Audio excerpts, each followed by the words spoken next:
Part of the fun, I think, of doing Glass, and when we show it with an audience, their reactions are catching all of these references and just feeling in the pocket with having known Unbreakable so well and seeing what are the connections 18 years later is really powerful. We were so lucky to get those guys to come back and reprise their roles, and I think it really honors the Unbreakable fans. One of the fun moments of the movie for us is when Mr. Glass, well, Elijah, puts on his stuff for the first time in the movie. He goes to the room that they kept all of his things, and he finds his original Mr. Glass wheelchair, which has been in my house for the last 18 years. So there's a little room I have with all the movie memorabilia, and so it's been there. We literally wheeled it out of my house and onto the set. From Unbreakable, I have in my house Elijah's glass cane, which is an amazing prop. I just absolutely love that one. The cinematic languages of the three movies have to follow a certain pattern for me. There's certain things like the use of colors, for example.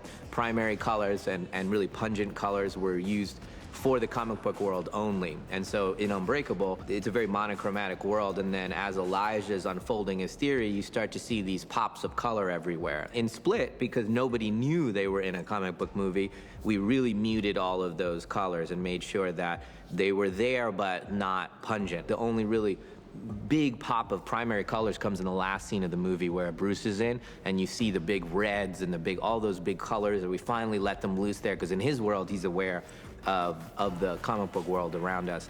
But in Glass, that's what everybody is thinking about, so we had the opportunity to really use color in a big way. For example, when you get to the hospital where they're trying to convince them that they have a disorder, that they don't really have these gifts, you'll see the primary colors kind of fading. There's a pink room, right, where they have the therapy, and that for me was kind of red going to white. The color schemes from Unbreakable are starting to get muted again. This is where they start to disappear. In terms of choice of colors for the three movies, we were pretty careful about the three guys and their three colors. So Bruce is green, and green for me is kind of the life-giving color. Purple was for Elijah because it's a kind of royalty associated with royalty. That's how he thinks of himself. And then the ochre kind of mustardy color for the Beast and the Horde came from the connotations of that color, which is used a lot in Buddhist religion and in the Hindu religion. The Beast is essentially a preacher, a prophet, an evangelist. So that's how I use those colors through the movie.